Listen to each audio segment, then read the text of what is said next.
O que eu estou falando... Não há futuro para o emprego mas no o mundo. que eu estou falando é que todo esse processo que o John Gray descreve culminou em aumento de produtividade, aumentou bastante a produtividade. Eu imagino. Foi para quem o dinheiro?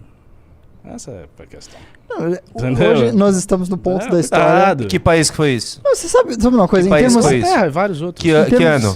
em termos No período da reforma de Thatcher. Eles não ficaram mais ricos? Os ingleses na época? claro, Aumentou a produtividade, eles se tornaram mais competitivos, mas isso gerou simultaneamente outros problemas, cara. As pessoas ficaram, por exemplo, desempregadas. O desemprego não é um problema?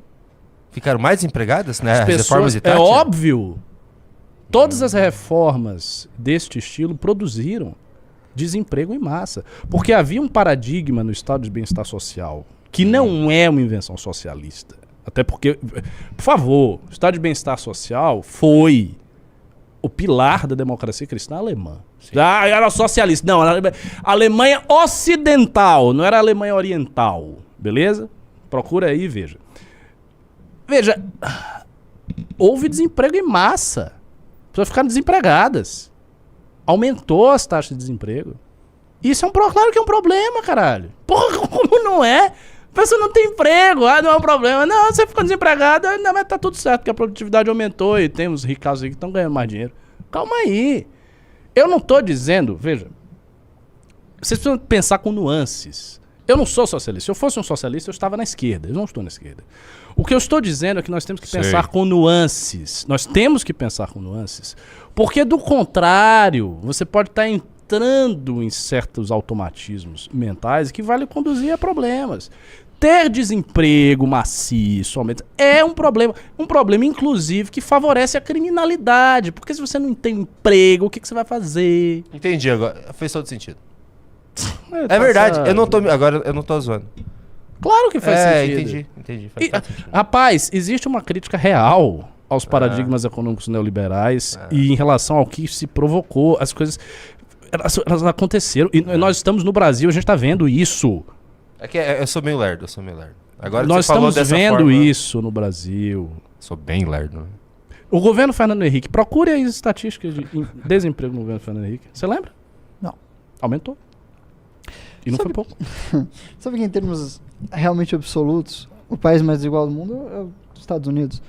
Justamente por concentrar pessoas que acumulam fortunas tão, sabe, tão surreais, como nunca antes vistas na história, que há, mas não obstante a percepção é claro que ser pobre nos Estados Unidos é melhor que ser pobre no Brasil. É melhor, mas o Brasil é um país muito pobre. Sim, com certeza. O Davi falou, Junito ficou com medo do desemprego. Não, é que quando o Ricardo fez a construção, eu não vi que, por exemplo, o foco, ele falou agora, por exemplo, que os paradigmas que a gente já tem, que a gente precisa rever e questionar. Daí eu entendi qual é o ponto dele. Não é que eu tô com medo de perder o emprego porque ele tá brabo comigo. Eu não estou bravo com você. Essas coisas me angustiam um pouco, eu fico preocupado. Pra onde a gente tá indo. Eu não sou muito brilhante, eu sou lerdo. O professor Ricardo é muito inteligente. Ele é muito inteligente, é mais que vocês também. Sai daí. Ele é oficialmente um doutorando. Exatamente. Não pode falar? Não. Melhor não. Não quero coisas transformando. Eu queria falar. Eu ia falar. Não. Próximo pimba, vai. Corre pra CLT, Junito. Jamais. Sou muito feliz sem CLT. Próximo pimba. Daniel Headliner Guitars mandou R$10, de 0 a 10. Quais as chances da teoria do General Roberto se concretizar ainda nesse governo? Nossa senhora. Por enquanto, muito pouca. Me elucide qual era a teoria do General Roberto. É que eu já falei o seguinte, que nós temos impasses tão grandes que se eles se tornarem muito agudos, pode vir uma solução das Forças Armadas que tente interromper o fluxo da democracia brasileira. Por enquanto não está assim, porque o governo não está em crise. Tá ruim, o governo tá andando de lado. Mas não tá uma tragédia. Agora, se acontecer uma crise braba e se no cenário externo pintar uma Segunda Guerra Fria, o que ainda não pintou, ou seja, China intervindo, né?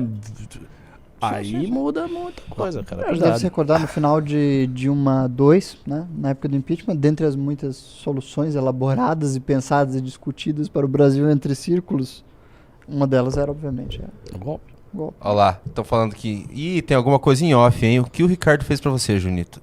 Não. Pelo amor, gente, É assim, uma coisa eu não, boa, mas eu não não sou quero estudioso, publicizar aqui. eu não sou intelectual, eu não leio nada sobre política.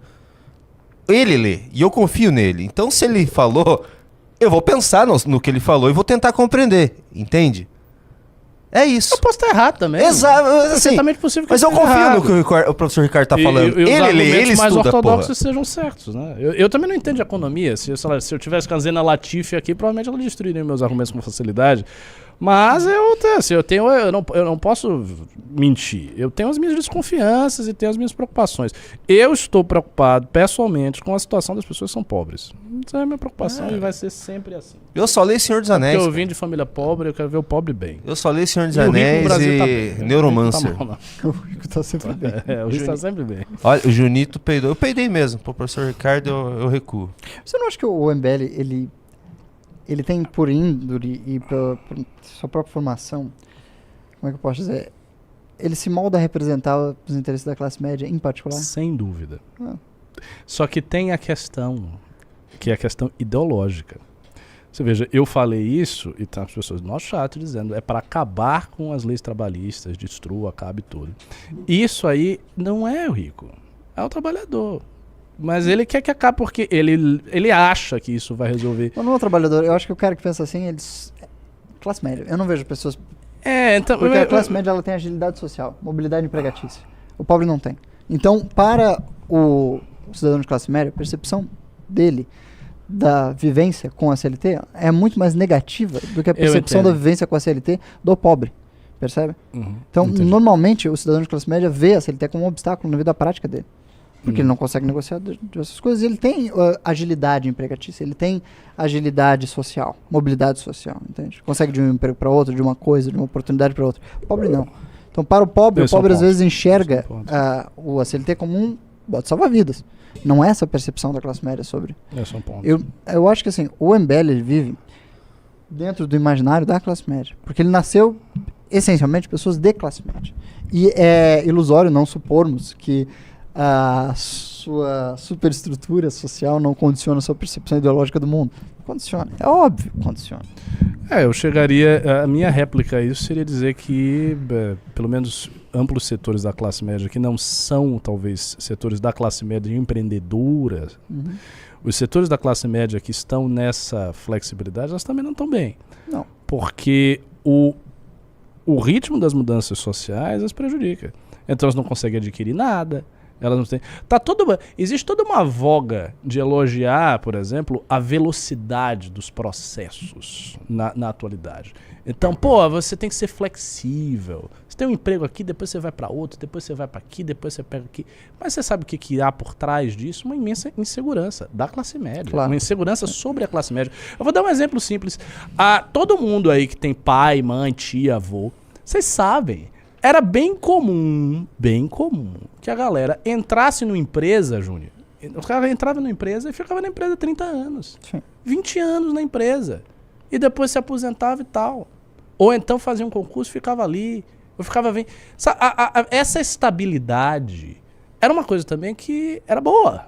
Porque as pessoas tinham mais segurança. Agora não, irmão. Você entrou, já foi, perdeu o emprego, se vira aí. E aí vai essa... serviço público, né? Isso, exceção do serviço público. Exceção do serviço público, que aliás, é Sonho bastante da classe média. atacado em função disso. Então, veja, as pessoas não têm essa estabilidade. Então, elas estão jogadas em fluxos muito rápidos, onde ela tem que se virar. O que eu sinto é que as pessoas estão como que...